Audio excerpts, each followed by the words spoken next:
Going to come on that round. Okay. Good morning, everybody. It's just me and Brandi again right now. Our guest star, Tommy Mello, that was going to do it, is not here yet. I'm not sure what's happened, but we're going to go ahead today. What we were going to do today is talk about his new book, Elevate. And I would prefer him doing it because he has more going on, I know, than we do. But we're going to give it our best shot today. And hopefully he'll be in here shortly. We'll bring him in as soon as he does.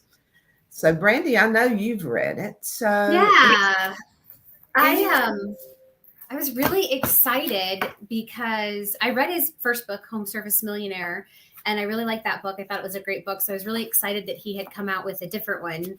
And Elevate is the name of the title. And I still just have my paper copy because my regular copy hasn't arrived yet. So I did where I paid $5 extra so I could actually download it and read it because I just couldn't wait. I was born with no patience with my high D. And it's kind of cool. So the foreword in the book is actually by Tom Howard, who is a bigwig in Service Titan. So I enjoyed reading that. And then I think today you and I are going to talk about his 5 pillars that he put in here.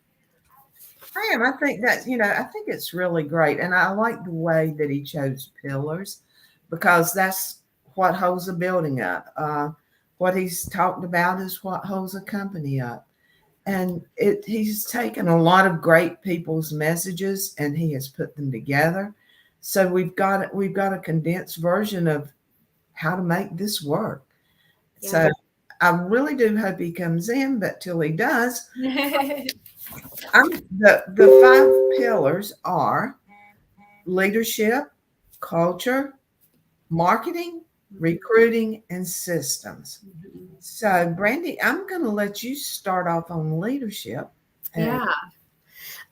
So I'll just read you what I highlighted. I had some questions for him about it, but till he joins us. So I highlighted a good coach doesn't hold himself above you. He sits on the sidelines while you play, guiding you and cheering you on. And then running this process to elevate our people requires 2 main things: leadership systems and passion.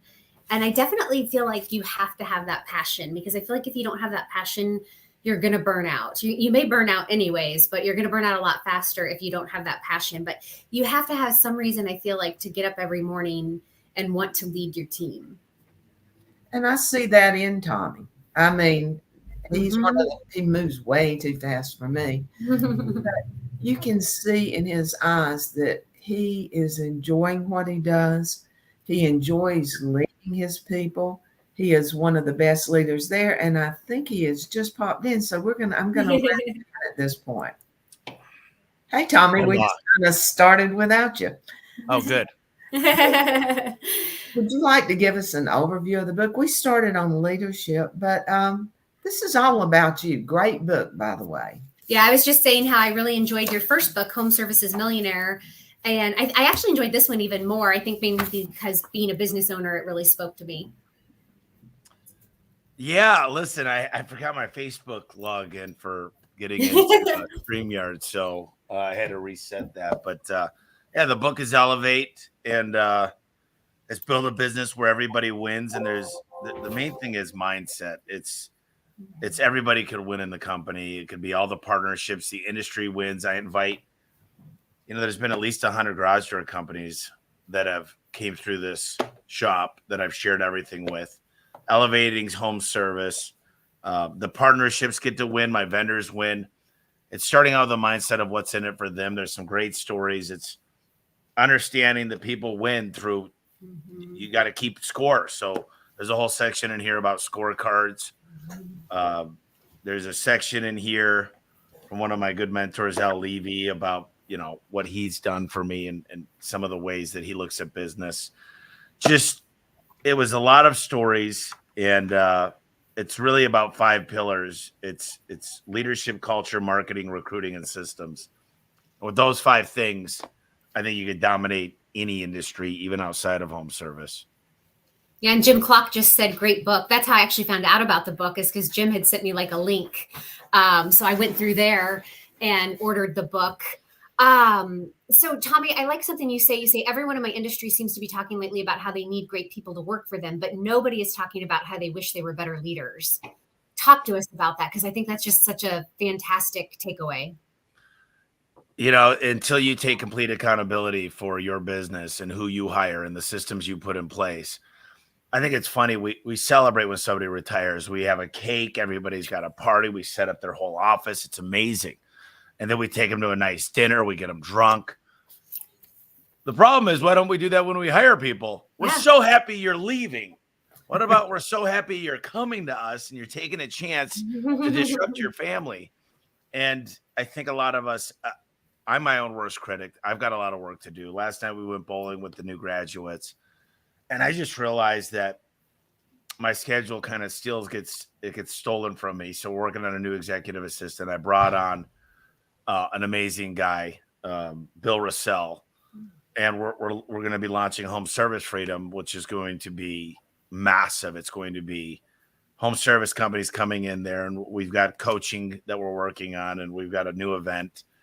And so I feel like instead of doing one shop tour, I should be doing 20 for my time. My time is crazy. But looking in the mirror, taking complete accountability and saying, I need to be a better leader. I need to show up. I need to make sure that I'm recognizing my staff because, I've worked really hard to always be recruiting. But when you're only recruiting and not taking care of the people that are already here, you've got your back door open while you're focused on your front door. So I think understanding that we should focus on leadership, we should focus on storytelling,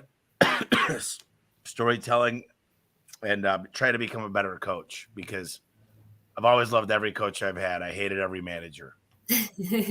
Yeah, I just did stay interviews with my team since we were coming up on the end of the first quarter on Wednesday. And that's kind of always been my philosophy. We do exit interviews. By the time they're exiting, it's too late. Why aren't we doing stay interviews and finding out what they're happy about, what they're not happy about, etc. I also, like you talked in the book about, the younger generation and people just saying, oh, we can't find anybody to work. We can't find any good workers. I just did a talk out in Kentucky for the Hearth Barbecue and Patio Association, Fire Time. And that was mainly what the talk centered around, is the younger generations and how they like to work and how they like to be communicated with. And I just get so tired of people pretending like they're victims or martyrs and can't find anybody good out there to work for them.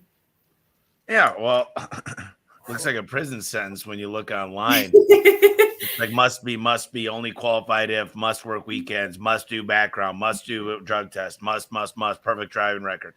And it's like, it doesn't look like a fun company. And then they go fishing where everybody else does. My buddy Jody talks about this a lot at Rapid Hire.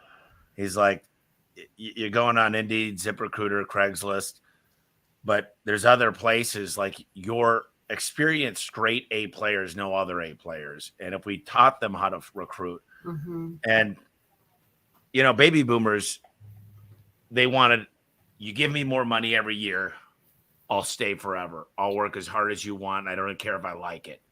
Whereas the younger generation says, I just want to be challenged. I want to be able to have a path to move up. I want some freedoms to go out and grow. And, our average technician, I think, is 26 years old. So there's a lot younger. There's plenty older. And I think that's the key, is into the blue collar industry, we're the prize.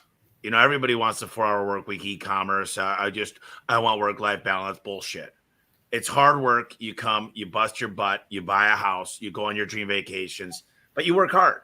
You want, I've never really talked to anybody, and I mean this, that just said, yeah, it all came easy. I didn't have to put in the hours. You read the 4-hour work week and you're like, shoot, I could get a bunch of VAs and just start an e-commerce site. Yeah, if you want to make $50,000 a year, but it's still a lot of work. You got to coordinate between the VAs and do a lot of stuff. And I will say the younger generation, unfortunately, because every day we go on the internet, there's a get rich quick Bitcoin thing out there. And we've started to learn very quickly that it takes hard work and discipline, or you're going to be in your mom's basement forever. Yeah. And a lot of people still are in their mom's basement. And those are the type of people we're trying to lift up. Absolutely.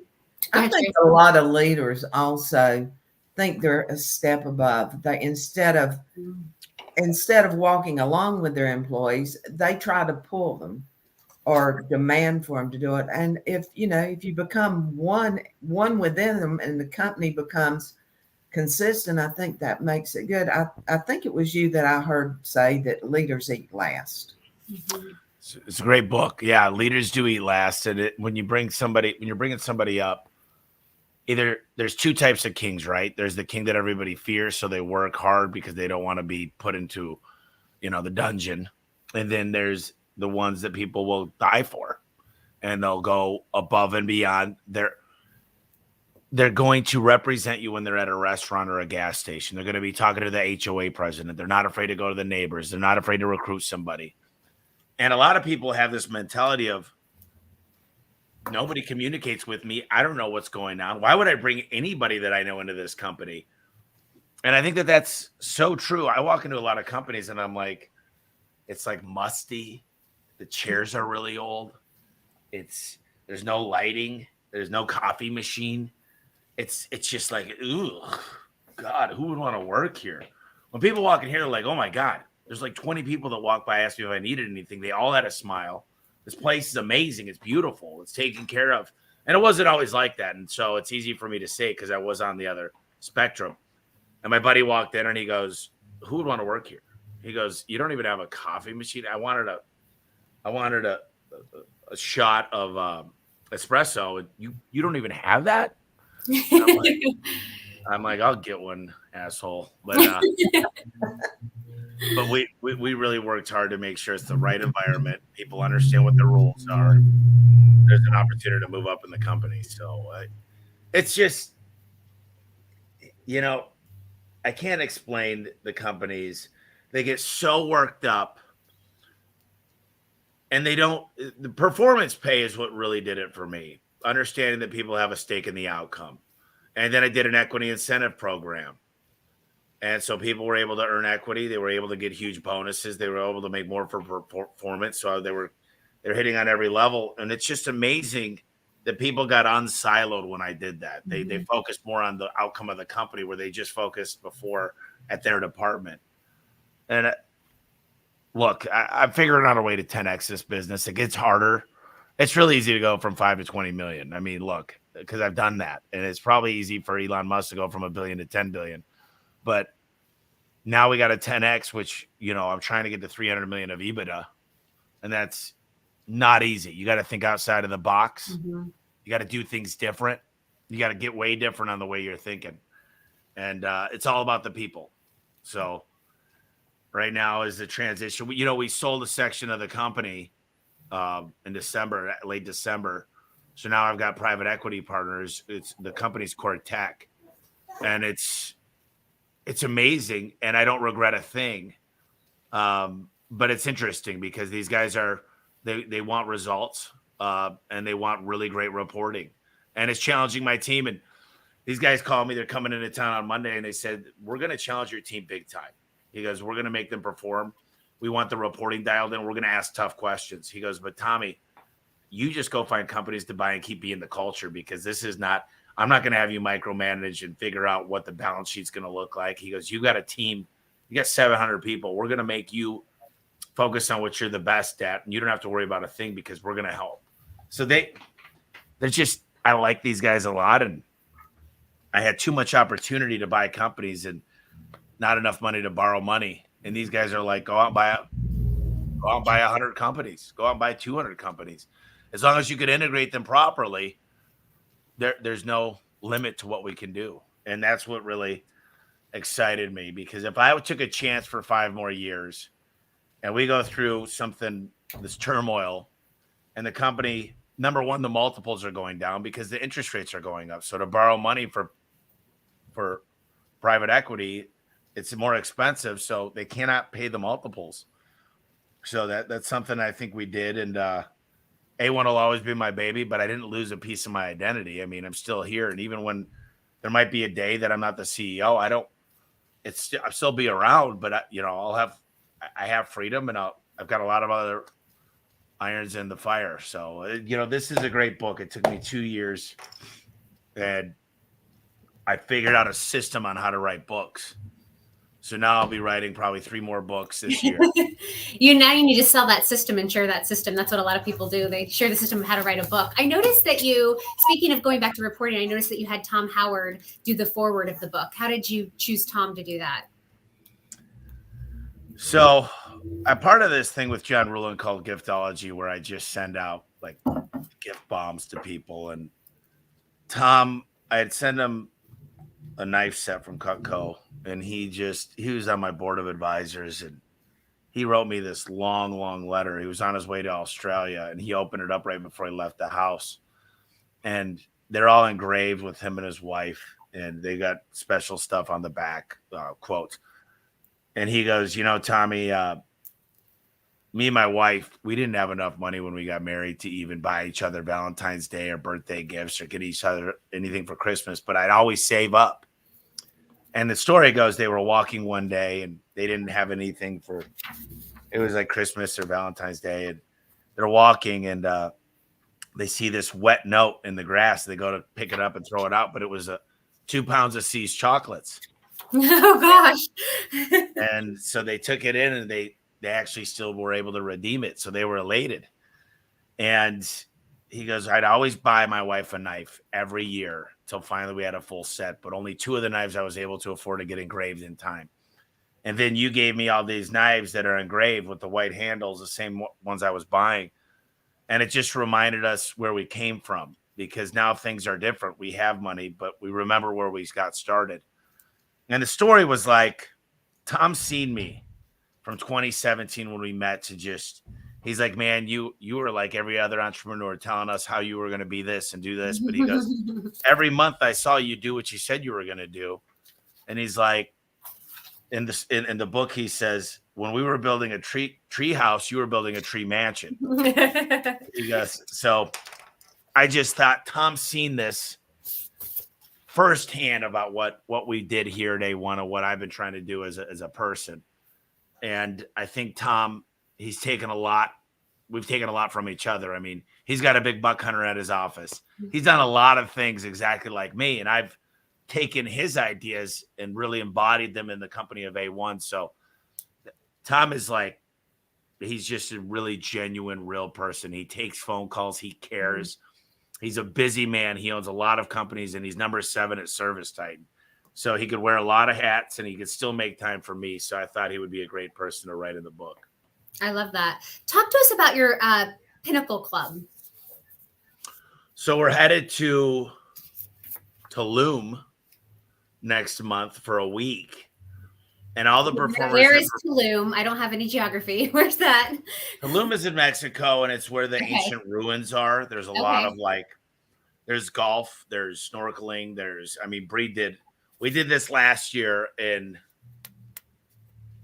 oh man, what's another fun town? Cabo San Lucas. And this one, every guy was crying and just like pouring out emotion. And I'm like, happy tears. I love happy tears. So I want more happy tears this year.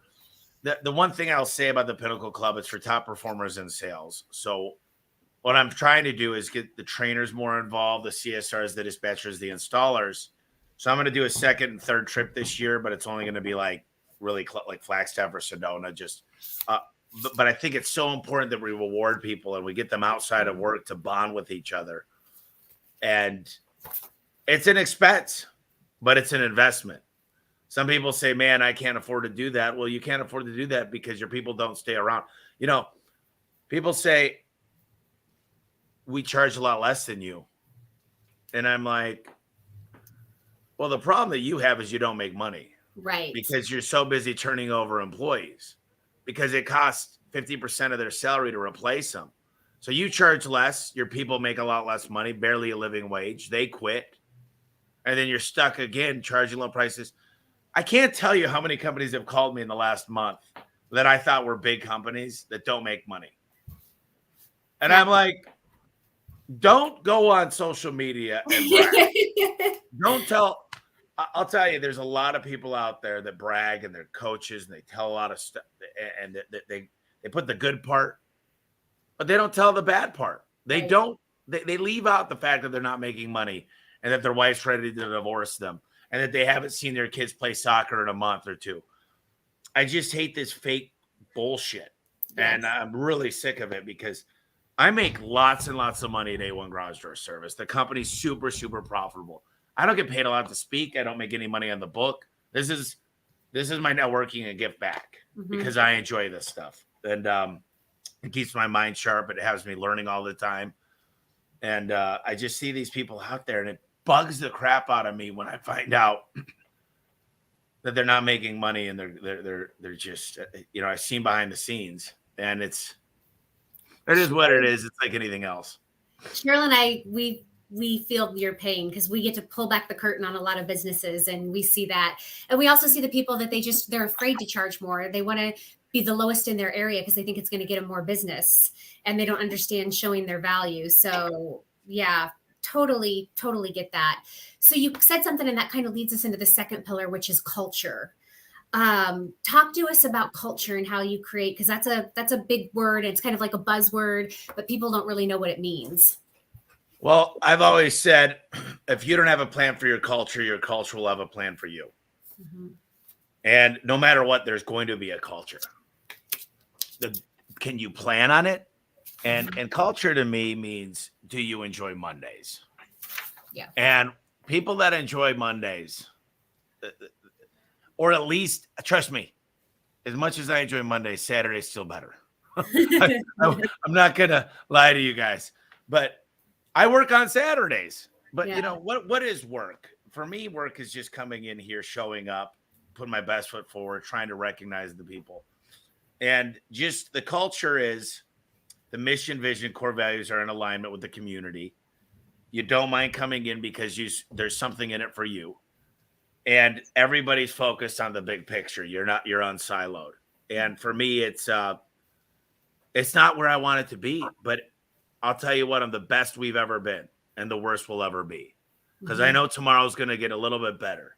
And that's all I could ask for. Because if somebody says I'm at the top of the mountain, I've reached the end of the rainbow, I'm exactly what I should be, then I think they should retire and maybe they're a widowmaker. Talking to some of your employees, you have done well with that. I mean, we've spoken with them on the side without you available. And I was there. I talked to people. And Tommy, you've done a great job at bringing the people together. It's not like an employer and employees. It's a group of people that are on the same mission. And like you said in the book, you make it win for everyone. Yeah, that's the deal. These people come in, and what I just had, I had this guy on my podcast. His name is Paul White, Dr. Paul White, and the book is called The 5 Languages of Appreciation in the Workplace. Very similar. Gary Chapman was part of the book, and it was kind of like the 5 love languages. And people like to be rewarded in different ways. There was a guy. So yesterday, interesting. I really, really, really took a lot of time on graduation. And I called the guy up there. His name's Brian. He was the first guy we called up for his certificate.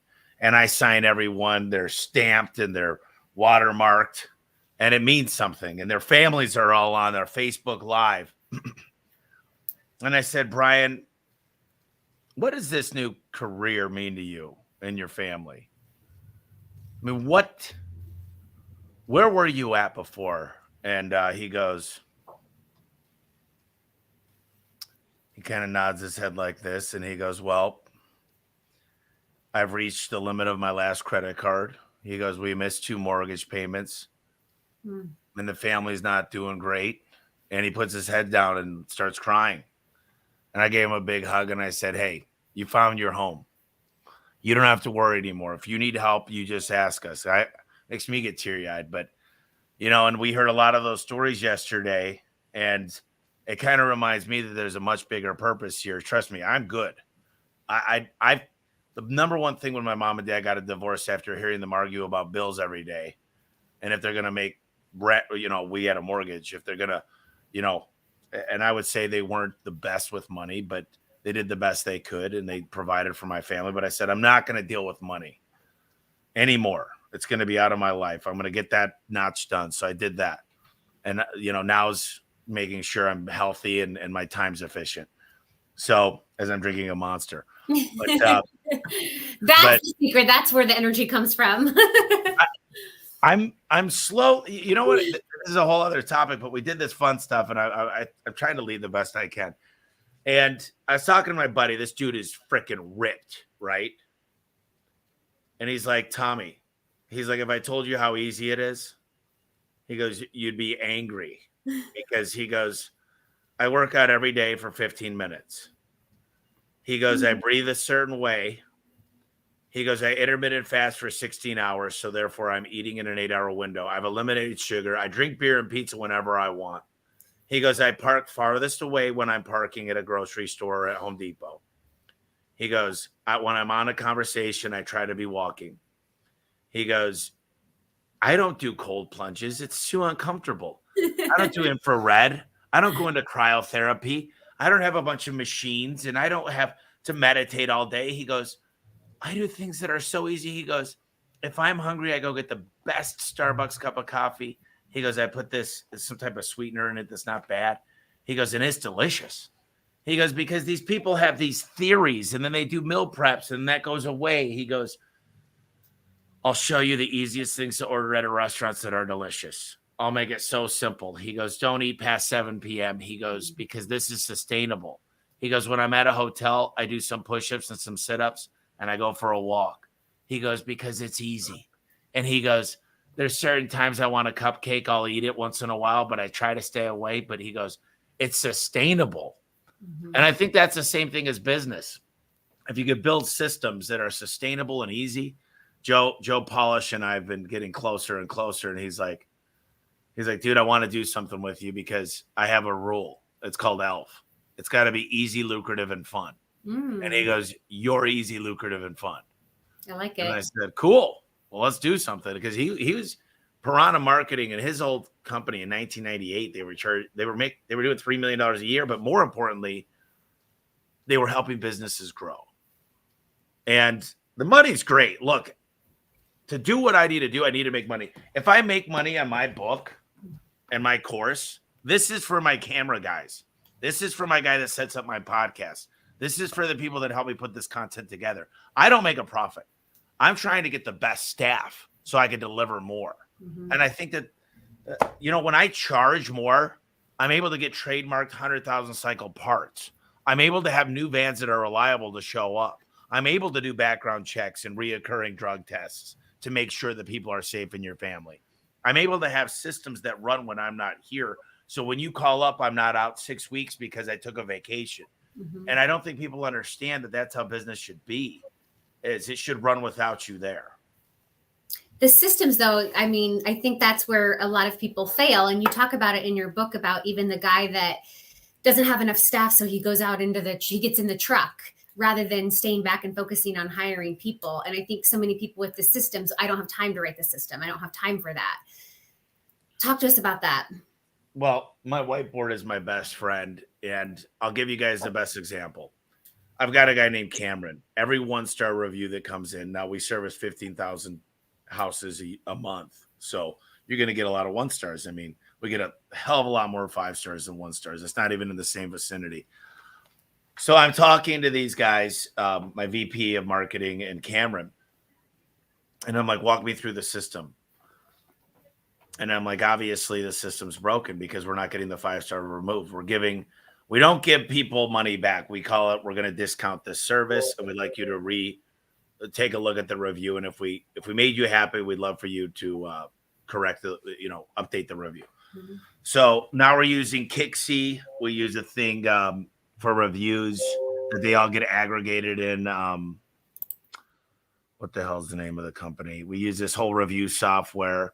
And then right now, Chase is working on a link that allows you to automatically pop up and update the review. I'm getting him a whiteboard. We built an Excel file.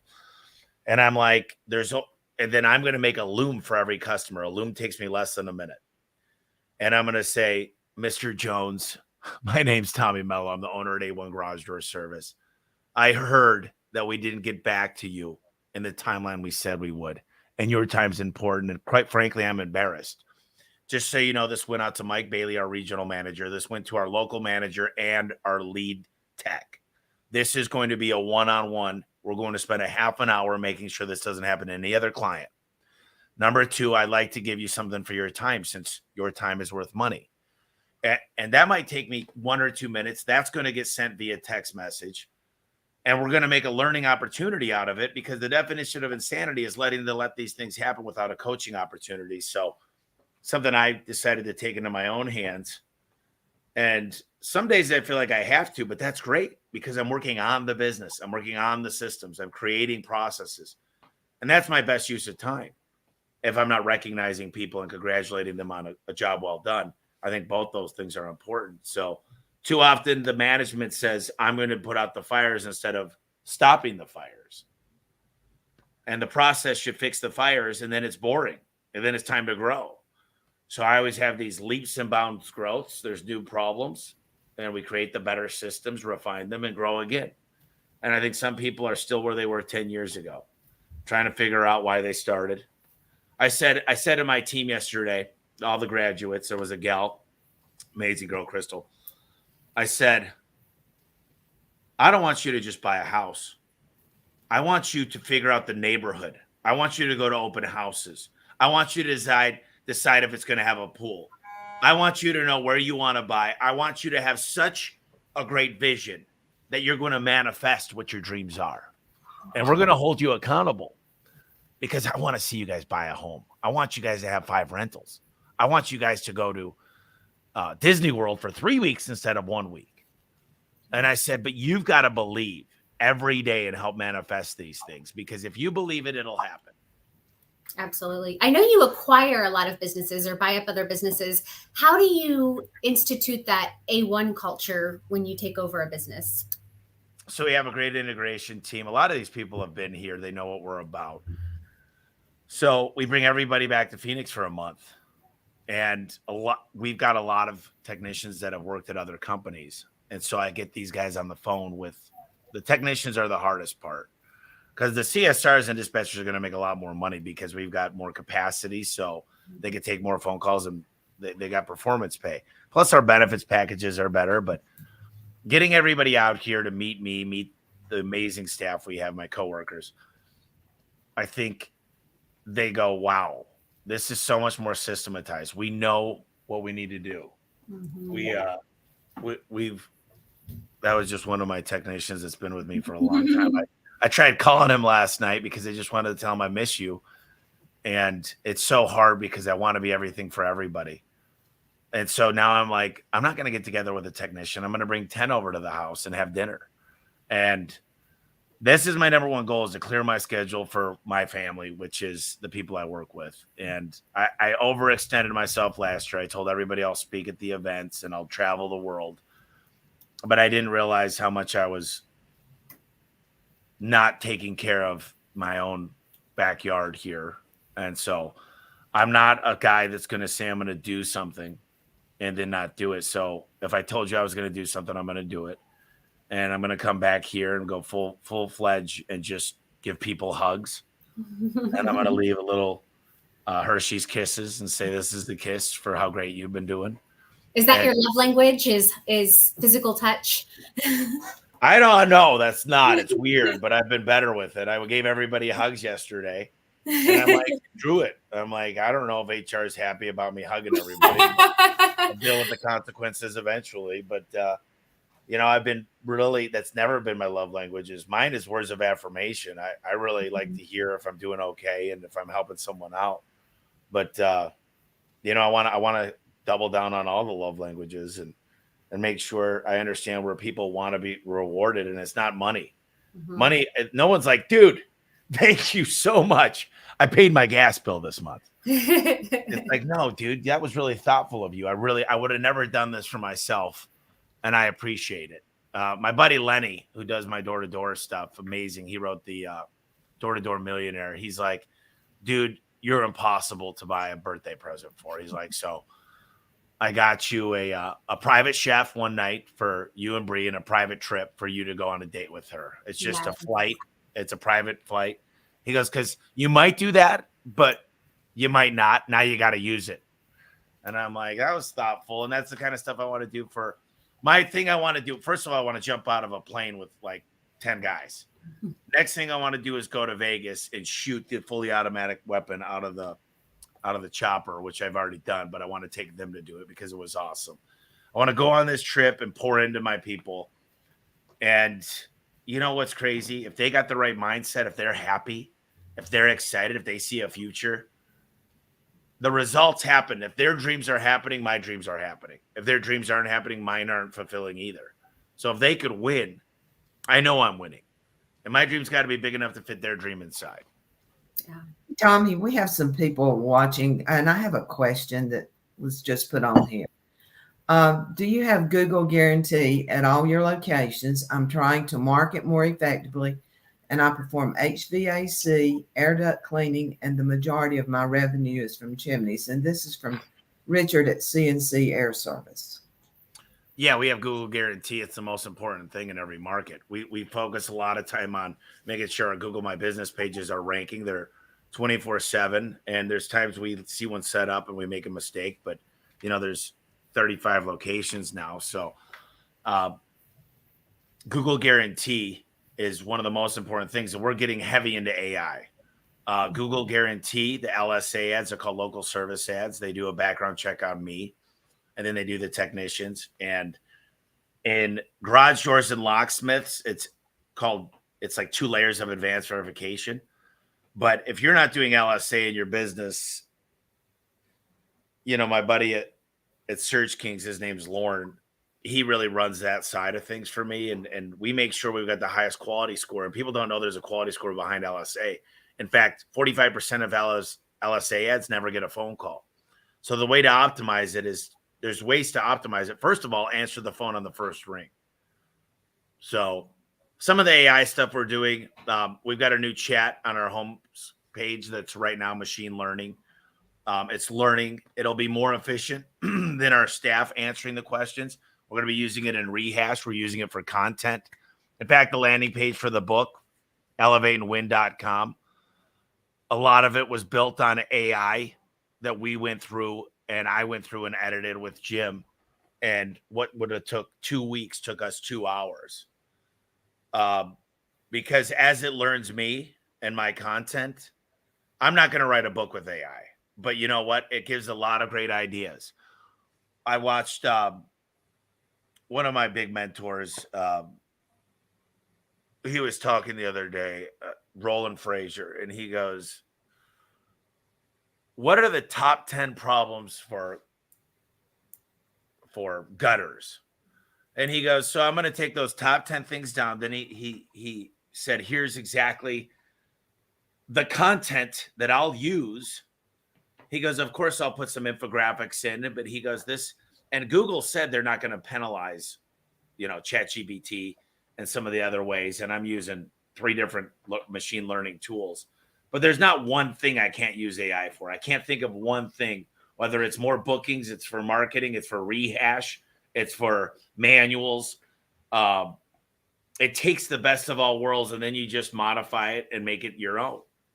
So, I mean, the other day I had the podcast hasn't been released yet, but we built the whole business plan. We built the ads for how you would hire. We wrote a couple manuals, all using AI. And then, of course, you got to make it your own and then add to it. But man, it's going to change the way we do things. One of the things for pay-per-click, it's got such a fast algorithm that it can actually, as you feed it data and you search for chimney repair on a gas fireplace, it could customize that page without building 1,000 landing pages. It'll actually build a page for that client with maybe a coupon or an offer or the content. It happens in real time and it's dynamically loaded. So there's really nothing I'm not going to be using AI for. Well, and our employees are starting to use AI. I was reading in SHRM, the Society for Human Resources Management article, that 46% of applicants are now using ChatGPT and others to write their cover letters for them, which I think is genius. It got ChatGPT. It stopped in 2021. They stopped the newer content, but I had Dan Antonelli with Kick Charge. He's texting me the last 2 nights, and he's going, WTF. He's like, is Tommy Mello and Dan Antonelli friends? It seems that they have worked together in the past, and Dan Antonelli helped build the A1 logo. And then he goes, who's the number one brander in the country? And it's Dan Antonelli's doing a fantastic job of helping with vehicle. And then it said Al Levy. And he's like, how is Al Levy and for branding? And it was just funny because he's sending me screenshot after screenshot after screenshot. And he's like, this is screw. He goes, man, what the heck? Because it's pretty darn accurate, though. And it's amazing. The people are going to embrace this. And unfortunately, and I'm not happy about this, but it's going to help me tremendously, as I'm going to adopt this new technology. We're the elite of the elite of the elite. And I'm going to implement it first. And there's other people looking into it. By the time they look into it, it's almost like they're still on paper invoices and we're running on the top CRM. By the time they figure it out, and I'm more than willing to share, I share all the time. That's why I had a podcast about it. But there's a lot of people that don't listen to my podcast. There's a lot of people that don't want to be on a CRM. There's a lot of people that don't want new trucks. There's a lot of people that don't understand a cost segregation study or advanced appreciation. And I share these things, and these people are too stuck up. They got their thumbs up their butts saying, Tommy Mello, oh. And I'm like, dude, I'm just trying to help. All you got to do is listen. I'm sharing because I've got a network of people that I rely on, of trusted advisors that are going to help me weather the storm. And as I'm doing it, success leaves clues. And I'm not the number one guy, but I know who to call. Mm-hmm. I'm the first one to ask for help. And I think that's my superpower, is my network, and the way that I'm willing to just say, I'm not good at this. Help me. Right. So we'll see what happens. But I'm putting it all out there. Everything I'm working on, people know about it. And I think that's one thing that's really great about you, Tommy, opposed to a lot of people. You want to give out information. Most people try to hold it so close-chested that it doesn't work. I mean, it's like your book here. Everything in here, we've probably heard something similar to it before, but it's been so strode apart. Now you have put it all under one context of 5 pillars. And I love the way, to me, the pillar is a building stone. And I think this is maybe where you were headed with this. You're building upon something. And I think you've come up good with it. I mean, we have got kind of off track, but I think it's great. And I go off track. That my next book is going to be about ADHD and the power of it. Believe me, it's fine. That we've never kept one of these on track. So don't feel bad at all. You take it down any rabbit hole you'd like to go. And also, Richard also added that he loved the knives you gave Howard and his wife, and that's where. And you mentioned that in your book also. You are one of the most giving of knowledge, and I think giving of himself of any entrepreneur that I have seen in a long, long time. Absolutely. Well, I'm in the fight. That's the best part. Is I'm here every day showing up for my company, and I'm sharing what I'm learning. And my goal is not just to be a mentor and a coach and a giver of information, but it's to stay in the fight that we fight every day. And it's not easy, but I'll tell you, the problems I have are getting more fun. They're big problems, but it's not as a guy going to show up to work today, because those are problems that I surpassed a decade ago. I sit around and one of the things I realized with myself is if you're a corporal in the Army or whatever, or a lieutenant, I don't know the positions, but they don't even have to think about getting dressed. There's stuff's hanging out there. There's a reason Mark Zuckerberg wears the same t-shirt every day, because he doesn't want to have to think about it. So my life right now is, I just bought a really nice barber chair. I'm lining up a gal to come every 10 days to cut my hair. I'm looking at every single thing that I don't think is productive, because the decisions I make in a day, I only need to make 1 or 2 really good ones that are very difficult. And if I continue to do this, we can't help but grow. But I got to take all the minutia out, because if I have to go fill up my gas tank all the time and wonder what direction I'm going and figure out who's going to cut the lawn and take care of the pool and when am I going to get a haircut and when am I going to go work out, like all these things are systematized. And as I continue to build better, stronger systems, we continue to grow. And it's amazing. It's amazing when you double down on training and giving back to the people and actually listen. And there's a feedback loop. And if they find something wrong with the system, the best people to figure out if there's a hole in the system is the people in the trenches. So rewarding those people to find a problem and make it better, rather than saying, of course you're gonna complain because you're not happy. You're never happy. I mean, that's how most owners are, rather than saying, wow, you work on the assembly line of how the calls are booked and you came up with a glitch that everybody that's going to make us stronger. So let's go ahead and embrace those solutions. Not all of them are great ideas, trust me, but there's a lot of great ideas. And so by just creating a feedback loop and communicating with the people that are in the trenches, it's amazing what comes out of that. Was there a destination for the book, or was it more or less pulled together? And with that being said, I'm sure there's a part in there that was special for you to put in. Could you tell us about that part? Yeah, me and Jim went to Nashville. We went with a company that's like really, really great at understanding the target. So we spent 2 days brainstorming on really what we wanted people to take out of the book. And it's the elevate mindset. It's understanding that for you to win, someone else doesn't have to lose. It's just there's more water in the ocean for everybody. We could help elevate the industry. We could help elevate the home service industry as a whole. And what was really the one of my favorite parts was I called up Brian Davenport. He's been with me for a long time. He sat there with me and Adam and built the manuals with Al Levy. And I thought there's nobody better that's been a bigger piece of the company than Brian. And it was an opportunity for me to share with one of my amazing leaders in the company. And I can't tell you how many people Megan likes was like, I need Brian's number.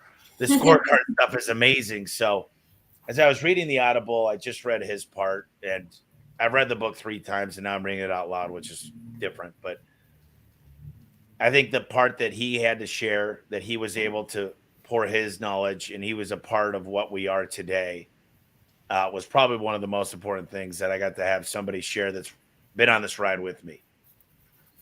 And that we've got a scorecard for almost every position in the company. And that we've always changed things on the scorecard.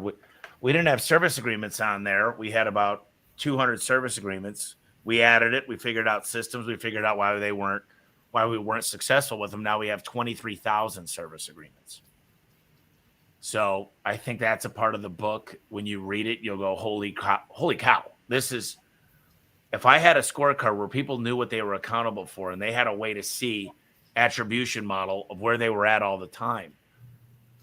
It's like when I used to bring my report card home and then they'd have one-on-ones with the teachers, they knew if I was doing great in a class or where I needed to focus or where I needed tutoring or where I needed to see the assistant of the TA, teacher's assistant. And why not build that into a business? And it's not common in a home service industry, but it's pretty common in most places, especially software, insurance.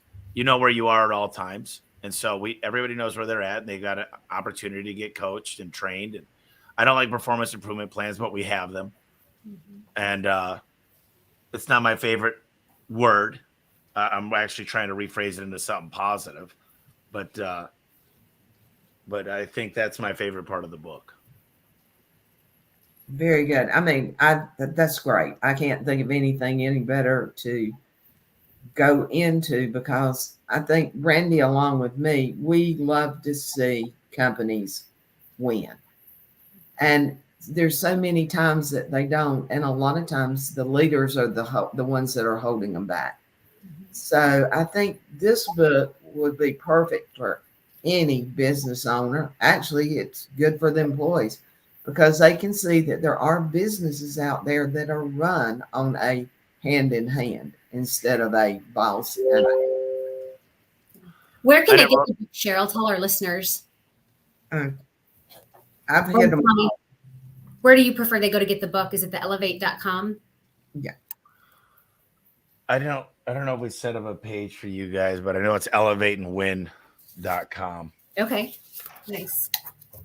I get, me and Jim and Gianni worked really hard to give a lot of additional things that you don't get on Amazon. So there's 5 giveaways, and we really took our time, and we took some stuff out of Al Levy's book. He taught me how to delegate properly. I got to tell you guys, without Al Levy, I wouldn't be where I am today. If there's one person who has more impact on my business, and he's one of my trusted advisors, I call him for things, and he's very, very, he's cut and dry. He called me yesterday. He said, I need 5 minutes and 5 minutes only. We're not going over 5 minutes. I'm like, all right, Al. And he's like a father figure, but he's also been a great mentor. And, he's taught me a lot. So some of the stuff we've given out in the 5 freebies came from him. Yes, and I downloaded all 5 of those freebies, and they are just a fantastic addition. I gave a tour this week. Go ahead. I'm trying to find the link, and I think it's on your personal page too, isn't it? I can put it in here. You've got it. Okay. I know I ordered it different from the link that Jerry put onto the website. So yeah, as I say, I can find it probably too because Jim sent me the link. Oh, go ahead and find it. I will. Suggest this book for anyone out there. I think it's a super addition to the rack of books that you have. I know you're a reader, but you also take that knowledge and put it into something that works for you. And the book looks like this, people. It's not hard to find. Just type in Tommy Mello Elevate. If nothing else, it'll take you to the Amazon site. You just don't get your 5 editions there. Yeah, listen, I don't care how you get it. I'd love to know what you think about it. Obviously, I love the book. Could I have been better? I'm sure. If I thought I was the best, I shouldn't be here. But, I met Mark Victor Hansen at Michael Burnoff's office, and he goes, I see A1 everywhere. Mark Victor Hansen wrote, what is it, Soup for the Soul? And he sold 500 million copies. And he goes, Tommy, did you know that fiction sells 10x to nonfiction? And I said, that can't be true. He goes, Tommy, it's true. And he goes, what's your passion? And I said, well, I've been in a lot of speaking engagements, and I always ask, does anybody have a touch of ADHD or ADD? And there's not a hand that doesn't go up. And so I said, I think if I'm going to write a fictional book, it needs to help moms. It needs to help kids. It needs to help even people in their adolescence figure out that ADD is not a curse. It's a blessing if you could channel it. And for a guy like me, I need very good systems. I need good people around me. I need organization. So I think we're going to work on a book, and I'm going to take the most successful ADHD people I know. And there's a lot of them. I don't think you could be a visionary without having a bit of, we're dreamers. We get distracted easily, but if we could keep our eye on the race, keep our eye on the ball, we have systems to stay in check, and we're stimulated. It can't be a stupid meeting that we're going over PowerPoints and stupid stuff. It needs to be like we're using brain power. We're using this imagination system we have. I think it'll help a lot of people, and that's probably what I'm going to focus on next. But this book is just, you don't have to treat employees bad. You don't have so many people focus on the client. What if your internal customers could find clients? They could help you recruit. They would help train. They'll make phone calls and help each other. They don't care who wins as long as they all make a great living. And the company's growing forward, and they're part of it. It's a living organism, and that's what Elevate's all about. Absolutely. Well, Cheryl, I think I had Jim's link. I put it in the private chat, so I think I had his link, but I also found it on just the regular homeserviceexpert.com. That's where I got it, I believe. Here, it's elevateandwin.com. I don't Okay. know where I can type that in. It doesn't give me an option. Elevateandwin.com. There you go, everybody. Elevateandwin.com. You have to get this book. And I'm still waiting for my autographed copy, Tommy. All you got to do is ask. That's what I tell everybody. I put it on social media somewhere, and then somebody else said the same thing. They're like, yeah, me too. Did I do that right, Tommy? Let's just copy and paste just to confirm it looks like it's correct. Okay. Very good. Perfect. Anything else It you want our worked. listeners to know? What's that? Anything else you want our listeners to know? You know, anybody that thinks business is easy, it's been hard work and grit to get here. It takes long, hard determination. It never was made to be easy. I think as a business owner, we need to identify what's taking us the most time. You need to remove the mundane tasks. If it's you, depending on you every day, if you're having problems with payroll and you're spending 15 hours a week, hire that person to give you back the 15 hours a week. If you find yourself getting lost training all the time, find a great trainer. And you might be wondering how. But you need to put all your blood, sweat, and tears. And trust me, they're not going to do it as good as you. So I know myself running most of the business could probably run 5 million at a 35% bottom line. But I'm okay with an 18% doing 300 million, 500 million, because I'm going to let people make mistakes along the way. It's never going to be perfect. It might not be the way that I wanted it, but I'm okay with that. I'm okay losing a little bit to get a lot further ahead. And I think that's the secret sauce is put your time, energy, your soul into people and help grow them and make their own mistakes, and don't punish them if they're working hard. And they're not going to do it your way. It's not going to be perfect. You could do it a lot better and easier than have to train somebody. And a lot of us get discouraged because we're like, I spent all this time training this person and they left. Well, that's a reflection of you too. Did you pay them correctly? Did you give them an opportunity to win? A guy asked me, he called me last week. He said, how do I pay this guy? And I said, this is your number one guy in the company. This is your integrator. He said, yeah. I said, pay him 80 grand a year, then kick him down to 60 after 90 days, and give him 4 to 5 main targets for him to make 120. Mm-hmm. And I said, help him come up with what he thinks he can make the biggest drivers. Remove all the distractions and let him focus or her focus on that. And I said, that will get somebody in. But make sure when they come in, you celebrate them. You've got welcome to the person up front. You've got a bottle of water for them. You've got something fun for them. I'm like, the first day is so important that they know they're welcomed. And then just ask them a lot of questions and get their insights. This isn't so many people in an interview they're almost trying to sell the person on them. They're coming to work for you. They applied. Find out if they're the right fit and ask more questions from them. I think your goal should be empowering people around you to do what you love, hiring for your weaknesses and accepting that that's okay. And if you could do that multiple times and get through this every quarter, where you're bringing on a couple more people and you're recruiting the right people and you've got the right tech CSR dispatchers, you're going to find that your business grows dramatically. And if you work with someone like Megan Likes or Ellen Rohr or somebody that's really good on the financial side and understand what you should be charging to make a profit, you don't need to charge exorbitant rates. But what you do need to do is make sure you're making a profit after you pay yourself and you're taking care of your people. And that's the hardest part about business is what should I charge? And you got to figure out there's no right answer for that. It's for your infrastructure for you to make a profit. And profit's okay. You're allowed to make money. We are capitalists. We live in the United States. We're not all a 5013C. So it's okay to make a profit. You don't have to get down on yourselves. And anybody that thinks being the price leader, that works for Walmart, but that's about it. Being the price leader in your thing, that if the only thing that separates you from any other company is the price, you should evaluate if you should even be in business. I love it. I love it. Well, Tommy, we're coming to a close and we have used about it all your time. I know you allocated X amount of time for this and we do appreciate it. But I just want to say from myself, this has been super great. Anyone watching that didn't learn anything, didn't listen real well.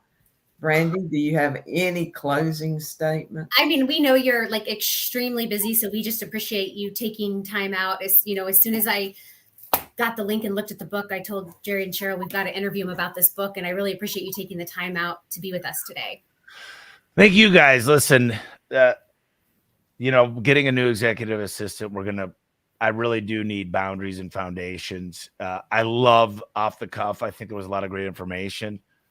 I'm looking at my schedule. I want to just do a screen share so people understand how I work. Is there a way to do a screen share? I think there's a share button. I'm not as familiar with this as I am Zoom. So. There's a present button, so I'm going to go share screen. Give it a shot. We've messed it up before, so. So, can you guys see this? We can't. Did not come up. But give us an idea. Tell us. Because I would love to see it. You're in the show. Everyone can see and hear you. StreamYard is sharing a window. Okay, so I was just going to say my schedule is there's one thing after another. Like I've got 2 15-minute gaps this week on 2 days. The rest of it, there's no gaps. Some of these go till 9 p.m.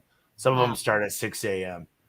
So it does take hard work. But if this is working, getting on a podcast with you guys, then I don't really have a job at all. This is easy. I would say when you look at your schedule, do you have defined outcomes? Do you understand the outcomes and key results you're looking for? Because a lot of us go into work and we say, man, I was busy all day. I got slammed today. I just feel worn out. And then I said, what'd you get done? Like a lot of stuff. Like what? So you worked in the business all day. You put out a bunch of fires. You helped a guy finish a job. You delivered a part to a guy. You got nothing done to stop that from happening tomorrow. So I would just be very intentional with where you're spending your time. This was the best use of my time today. And I hope you guys have a fantastic weekend. I hope you guys elevate your mindset and realize your employees are allowed to win. Your vendors are allowed to win. Your industry is allowed to win with your help. Everybody could win in chimneys and fireplaces. Everybody's allowed to win. And if you elevate the whole industry, you all make more money. That's why all the air conditioning guys I know have private jets, because they decided in the 90s they were all going to win together. And they got together, they worked hard, and they all won. And I think we're all allowed to do that. So I appreciate you guys letting me on today. Thank you so much. And we appreciate you for being here. And we appreciate all the people that are watching today. Hope you get something out of it. Remember, get a hold of the book. You will not be disappointed. Again, this is the CVC coaching program. Jerry's got the spiel. I'm sorry, I can't remember it all, but he is looking from afar. So he said he did miss you, Tommy, and he really wishes he was here. So you have a great day. And with that, I'm going to close out. We won't be on next week because we will all be at convention. Other than that, Tommy, you enjoy your weekend, the few little holes you have in it. Thank you, guys. Take it easy. Appreciate you guys. Thank you. Bye-bye.